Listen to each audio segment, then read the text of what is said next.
Love this podcast? Support it and sponsor today. Simply head to ozcastnetwork.com for details. Okay, beautiful people, do you want to know what Facebook, Instagram, Pinterest, LinkedIn, YouTube and Twitter were up to last week? Great, well stay tuned.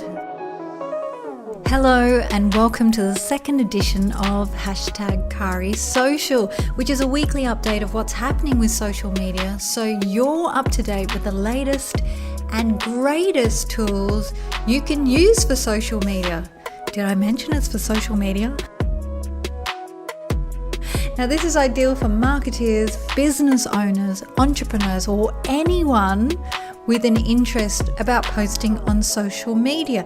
I'm Kari Watt, the creator of the CariaSocial show, and I'm a digital strategist with nearly 2 decades of experience in marketing and communications. For the best digital and social media tips and to help you rank higher on Google search, please subscribe to my podcast, #CariaCares, to make sure you never, ever miss out on these social updates. You can also follow me on Instagram and Facebook @KariWatt for some good vibes, and reach out to have a chat with me about your website issues or social media, where I'm happy to answer questions. So let's head into #CariaSocial media update. Is it media updates? It's not really, it's just the updates.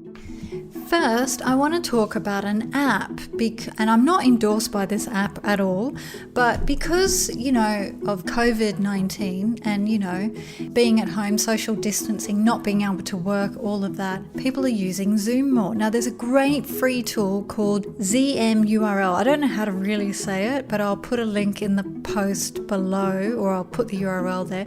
It's a free tool that lets you customize your Zoom call invite URL with a title, an explanation, and an image that shows up when you share the link on Twitter, Facebook, or anywhere else. I think that's quite nice, actually. So let's talk about Facebook. Facebook ads are important for your business during this pandemic, and I'm going to cover why they are next week in my YouTube channel. So make sure that you head on over to YouTube. You can search for me, Kari Watt, spelled CariaWatt, and make sure you subscribe and hit the bell so you know when the next video comes out. I mean, you can click the subscribe button down on the right hand side. It only takes a couple of seconds, and I'm so close to 100 followers already. I can't believe it. I'm so excited. It doesn't sound like a lot because, my information's not viral, but it's more informative.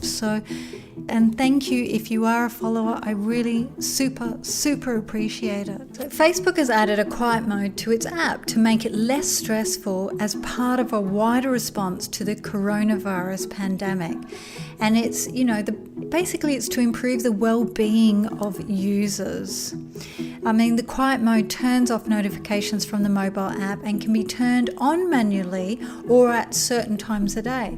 Now, the quiet mode will stop push notifications and alerts coming up on your phone from the app, but it doesn't stop notifications from appearing while you're inside the app. But don't stress though, if you're not using the app, you'll still receive privacy alerts, which is really important. Facebook is also ensuring users have access to accurate information and removing harmful content. Now, I think this is really important because there's so many incredulous things about the coronavirus that are popping up. There's also a lot of misinformation. What it's trying to do is to connect people to credible information on Facebook, Messenger, Instagram, and WhatsApp. That means anything that is not fact-checked by 3 reputable sources, like from a journalistic point of view.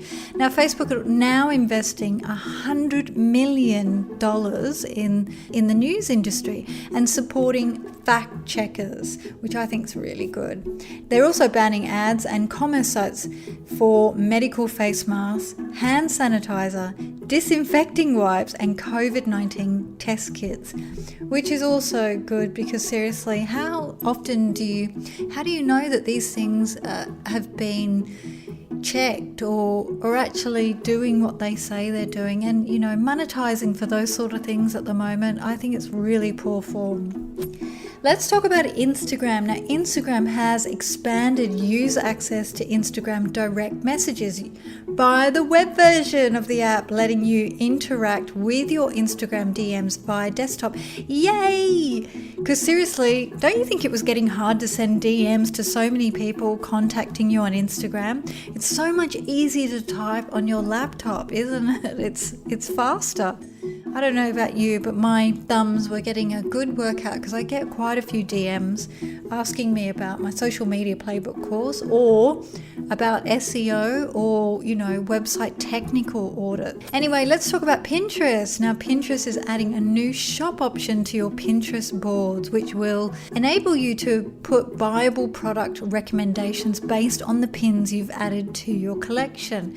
Now, they're adding a new shop tab, which means it'll make it easier to shop in-stock products while you're searching on the platform. Pinterest are also adding a new shop similar button in visual search results, which will make it easy to find available products when searching. I think this is great if you're on selling products. I mean, I'm not sure if you can use it for courses, but I'm, definitely interested in trying out the platform, and I will report later in another podcast to see how that works and how you can set it up. LinkedIn has now made its new virtual events option available for all company pages as part of its efforts to assist brands dealing with the pandemic impacts. And if you want to know more about this, go to my website. It's cariawatt.com, spelled CariaWatt.com, and visit the Insight section, or you can sign up to my email list to receive these tips straight to your inbox on a monthly basis. And I really don't believe in spamming, because the last thing I want is for you to feel uncomfortable with me. I want to offer you the best advice on this as possible. I mean, there's nothing worse, right, when you sign up to someone's email list and then you're bombarded with 3 to 5 emails in a day or even a week. I have to say, if you're doing this with your clients, my advice is to stop it right now. So let's talk about YouTube. YouTube has updated its desktop site to make it more touchscreen friendly. Woohoo! If you head on over to YouTube desktop site now using a tablet or a laptop with a touchscreen, you'll notice the 3-dot menu option is visible under all of the thumbnails of YouTube videos. Previously, you had to move a cursor over the video title for the 3-dot option to appear, which meant you couldn't use it if you didn't have a mouse or a trackpad. The new update also adds larger icons and the option to swipe the player up to enter full screen or down to transform it into a mini player, making them easier to tap, similar to what Facebook and Instagram already do. Now, YouTube's latest update also includes improvements to watch history, now which tells you which videos you've watched on a particular day or date, so you can organize them easily. There's also a new way to organize your playlist with a move to the top or button option, so you no longer have to drag and drop those videos. I think they've made some great improvements, seeing that so many people are watching YouTube videos at the moment. So that's it for the CariaSocial for this week. Remember to hit the like button and share this with a friend who could use a helping hand. Why? Because Cari cares about women helping women and men who could use a helping hand. Tune in next Tuesday for another social update. Until next time, peace.